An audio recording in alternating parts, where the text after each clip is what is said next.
would you do if a strange man in the middle of the desert invited you to spend the night with his wife, not as a joke, but as the highest sign of trust?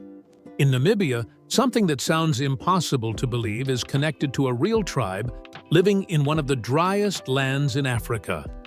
But that is only the beginning. This place also has one of the oldest deserts on Earth, singing sand dunes, a coastline filled with shipwrecks, dead trees that have stood still for hundreds of years, and even a city that was once wealthy but was swallowed by sand. Stay until the end of the video, because Namibia will not only surprise you, it will also force you to ask yourself how many things in this world you may have judged too quickly. Before we begin, hit like, subscribe to the channel, turn on the notification bell, and comment below.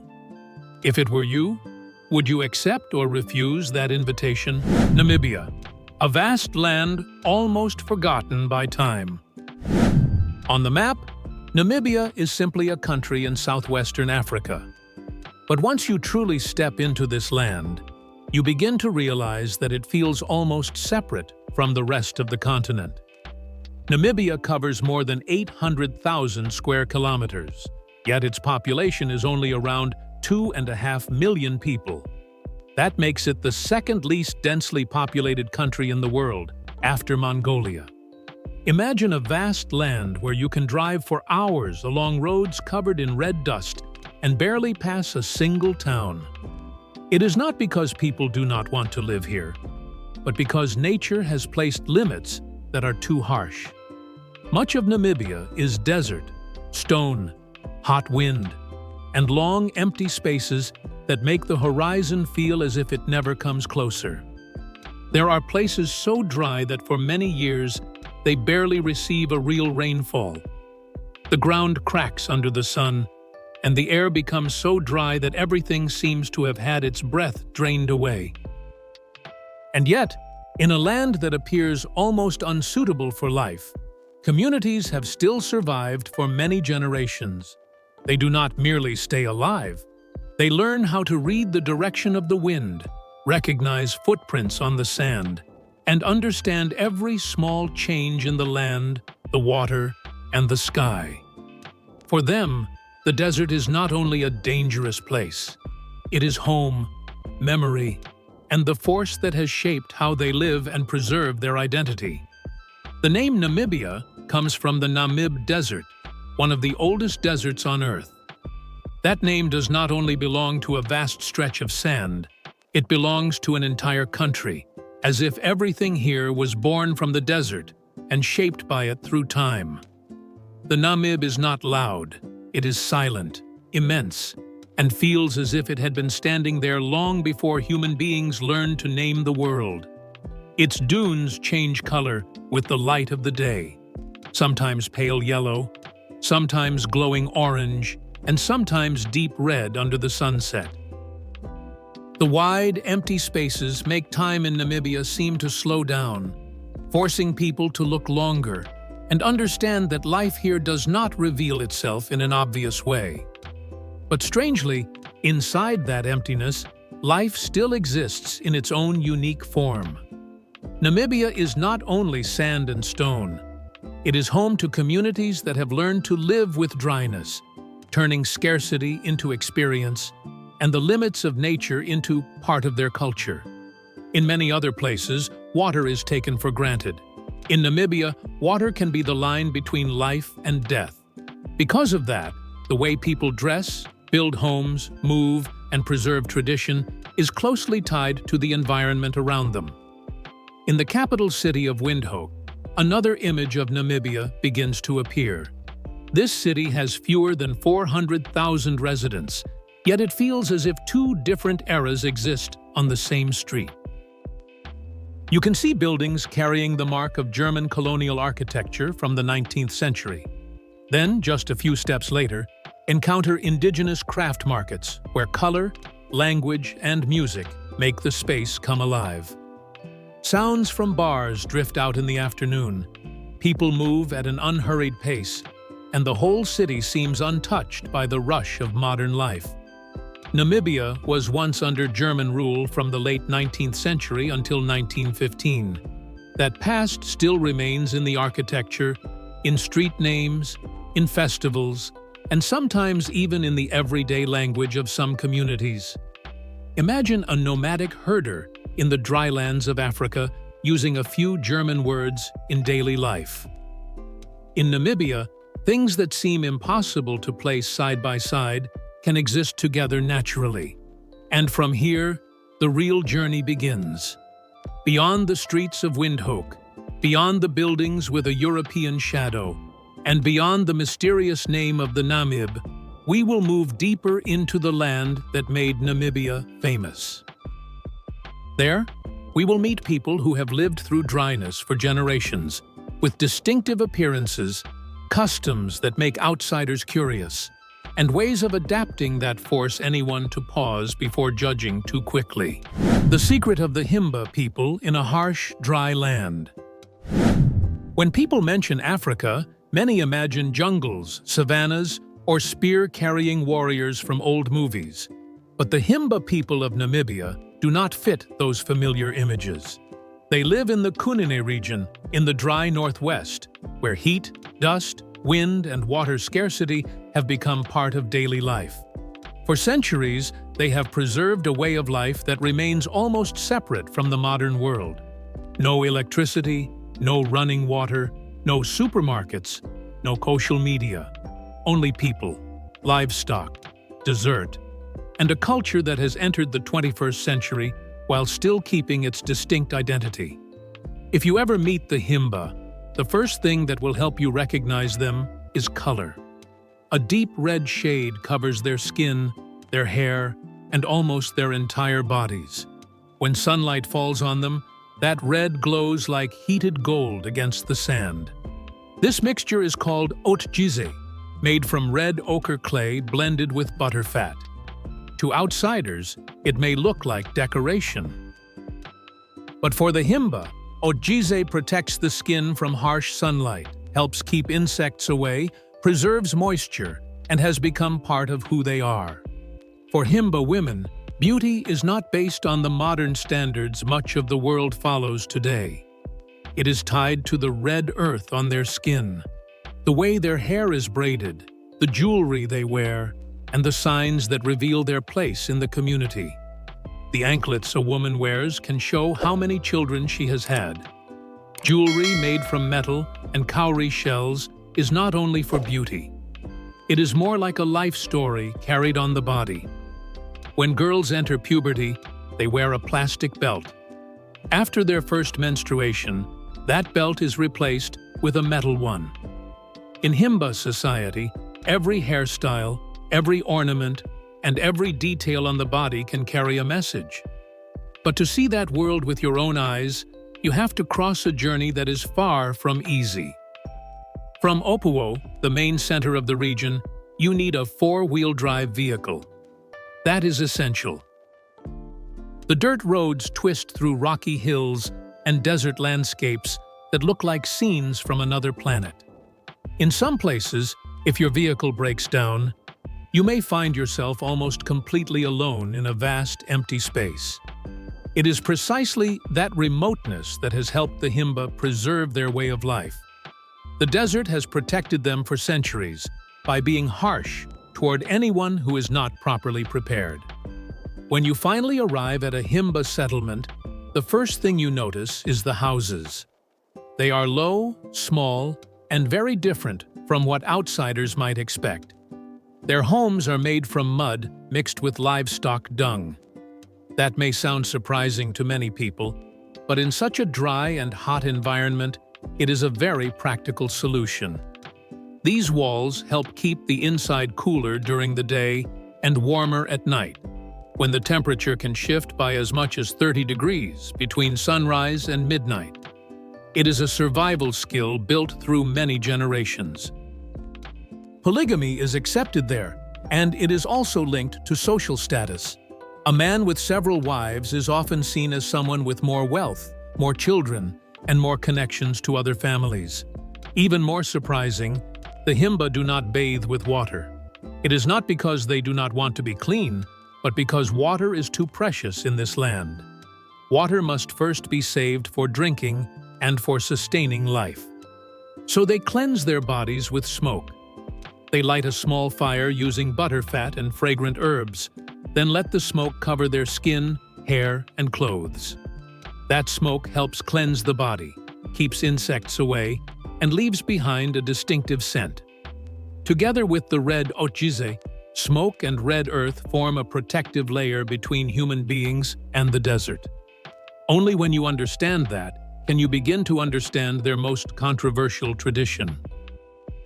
A guest who has crossed the desert may be offered food, a place to stay, and then invited to spend the night with the host's wife as a gesture of hospitality.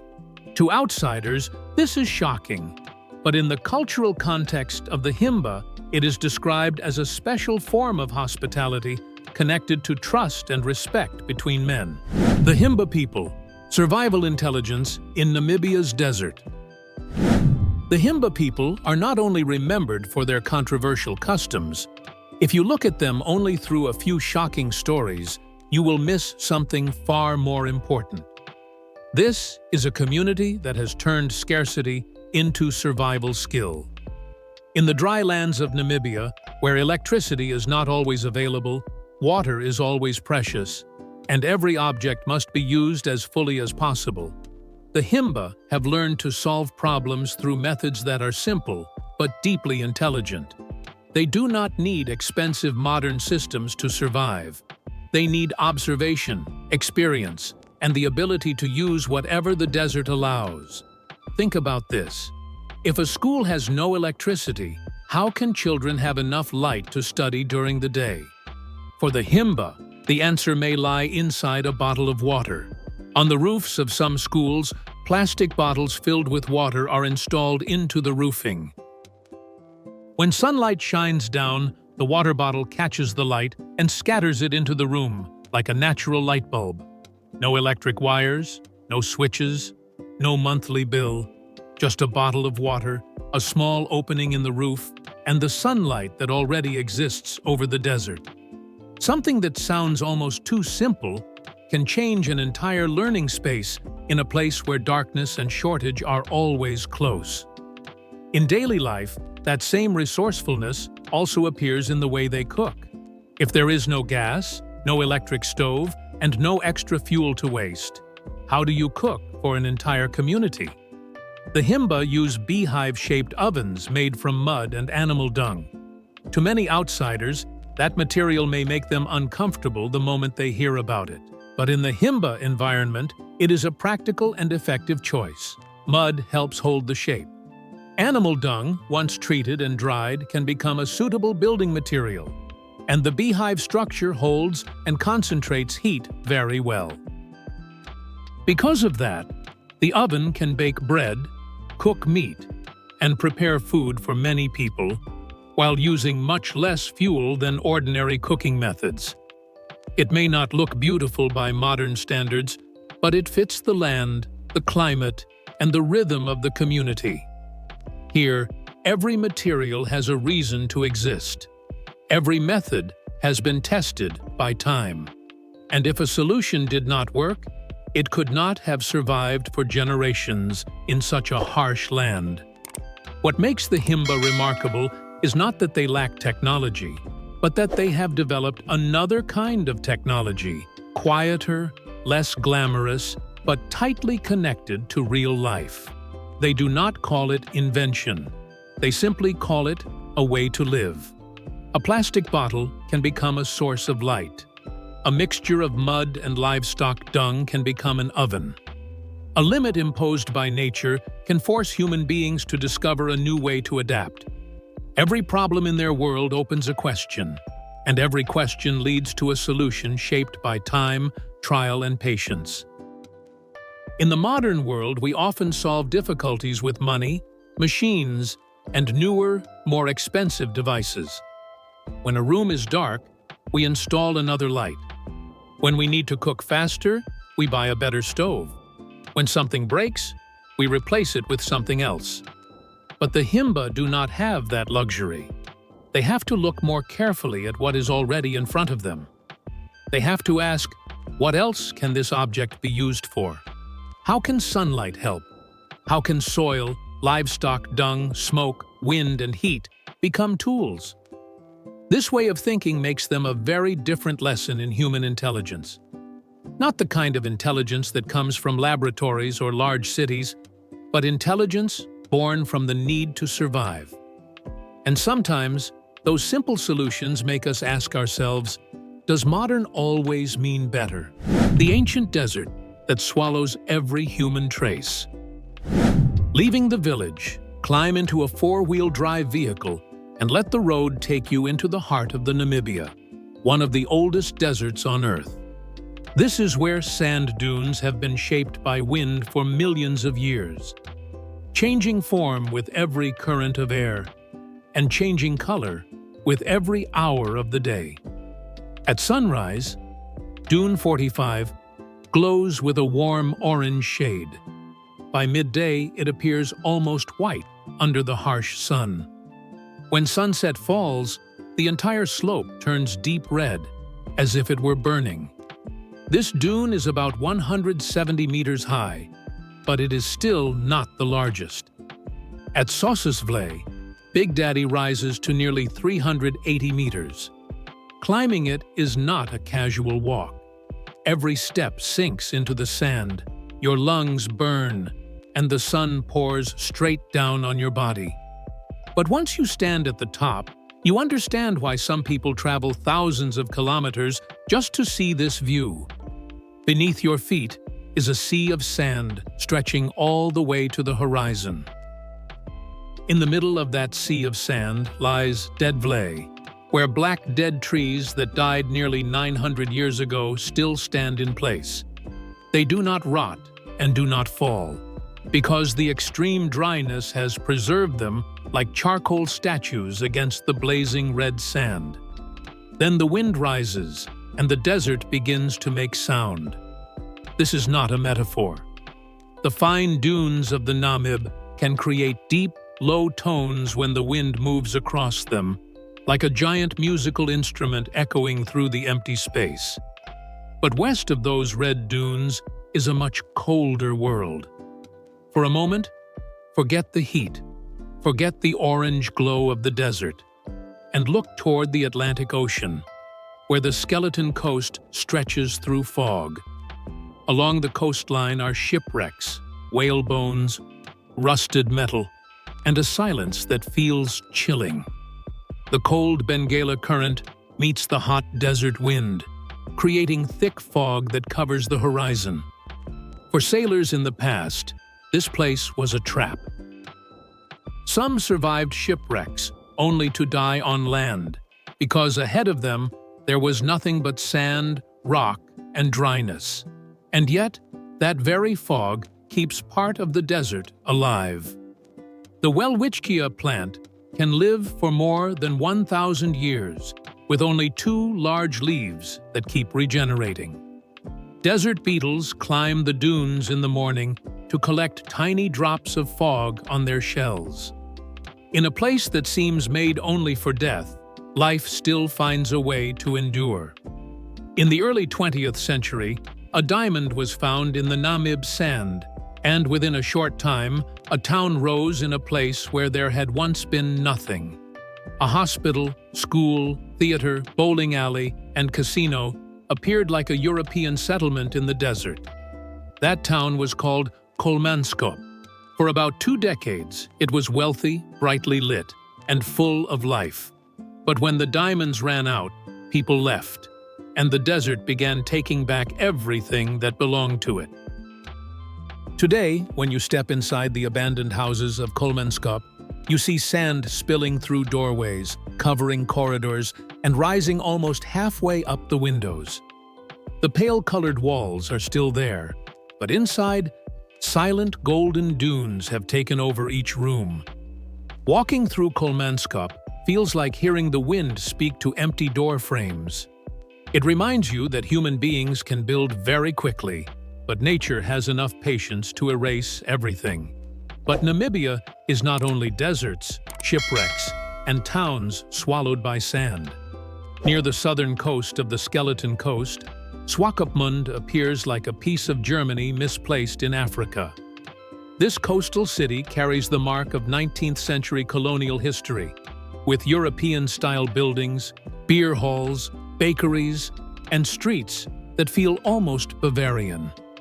For a few seconds, you may forget where you are. Then, as soon as you see the dunes in the distance, you remember that this is still Namibia. If you keep driving inland, you will reach Solitaire, a tiny stop in the desert with a gas station, shop, restaurant, hotel, and a bakery famous for its apple pie. It feels like the last point of civilization before the Namib swallows everything. Lonely, strange, and unforgettable. Namibia, a wild paradise and a question with no easy answer. Namibia is not like the African national parks, where animals are mostly concentrated inside controlled reserves. Here, nature is so vast that wildlife can appear almost anywhere, on dusty dirt roads, across unnamed plains, or in valleys that do not even clearly appear on the map. Traveling from the south to the north of the country, you may encounter desert elephants, a species that has learned to survive for many days with very little water. You may see endangered black rhinos roaming freely, or desert lions, leaner and tougher than lions on the savanna, able to travel hundreds of kilometers in search of prey. Namibia also has one of the largest free-roaming cheetah populations in the world. But if you reach the Kunene River in the north, be very careful, because those waters hold large crocodiles waiting in silence. At Etosha, all of that wild beauty comes together in a setting that feels almost made for film. This national park is famous for its vast white salt pan, surrounded by vegetation and water holes where animals gather to drink. If you stand in the right place, you can see many species appear in the same frame: elephants, deer, antelopes, lions, rhinos, and sometimes even tense hunting moments. Etosha is considered one of the best places to observe wildlife in Africa. Yet, it is much easier to access than many other famous safari destinations. A guided safari with transportation can range from about $50 to $100, depending on the schedule and service. So, how do you get to Namibia? The main destination is Windhoek, the capital of the country. From Europe, the journey usually takes around 14 to 15 hours if there is a stop in South Africa or Germany. From the Americas, flight time can reach around 24 hours. Most visitors from many countries can stay for a certain period without a visa, but it is still best to check the latest regulations before traveling. The local currency is the Namibian dollar, although US dollars are often accepted at many hotels and tourist-oriented shops. Compared with many other safari destinations in Africa, Namibia can be significantly cheaper. A cup of coffee may cost less than $1. A dinner for two at a mid-range restaurant may be around $20. A night in a basic hotel can be under $30. The main roads are fairly easy to drive, but if you want to enter the desert, national parks, or remote areas, you will almost certainly need a four-wheel drive vehicle. Car rental can cost around $40 to $50 per day. Tours to visit the Himba people often begin at about $50, including transportation, basic accommodation, and a local guide. But remember, you go there as a guest. The most important thing is not the camera or curiosity, but respect and humility. And finally, return to the question that opened this journey. What would you do if a stranger offered you the chance to spend the night with his wife? After everything we have seen, that question is no longer just a shocking detail. Behind it are centuries of history, belief, survival intelligence, and the ability to adapt to one of the harshest environments on Earth. Namibia has singing sand dunes, dead trees that have stood firm in the sand for nearly 900 years, cities swallowed by the desert, animals that have learned to live in dryness, and a community that has turned smoke, red earth, and herbs into its own way of survival. Namibia is not just a destination. It is more like a question placed directly in front of the viewer. How much do you truly understand about this world, and how willing are you to question the things you once believed were right? Once that question stays with you, it becomes very hard to look at the world with the same old eyes. Namibia closes not with an answer, but with unforgettable images. The Himba people covering their skin with red earth, using smoke instead of water, and living proudly in a harsh, dry land. Far beyond them lies the ancient Namib Desert, Deadvlei with its dead trees still standing, the cold fog of the skeleton coast, and Kolmanskop slowly being swallowed by sand.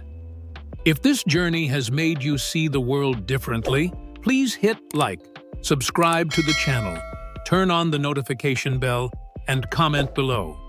What impressed you most about Namibia? See you again on the next adventure.